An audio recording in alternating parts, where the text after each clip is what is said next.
berbalik, seorang nenek tua muncul di ujung jalan. Langkahnya pelan, mukanya penuh keriput. Nah, apa yang kau cari? Tanyanya lembut.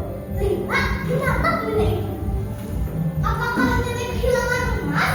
Nenek itu terdiam, lalu mengangguk. Ya, nenek kehilangannya di sungai. Lima menggenggam erat emas itu. Namun hatinya tidak bisa berbohong. Perlahan ia mengulurkan emas itu sambil menatapnya untuk terakhir kalinya. Ini milik nenek. Nenek itu menerimanya. Senyumnya hangat tapi berbeda. Semakin dalam, semakin menenangkan. Kamu yakin ini bukan milikmu, nak? Lila mengangguk.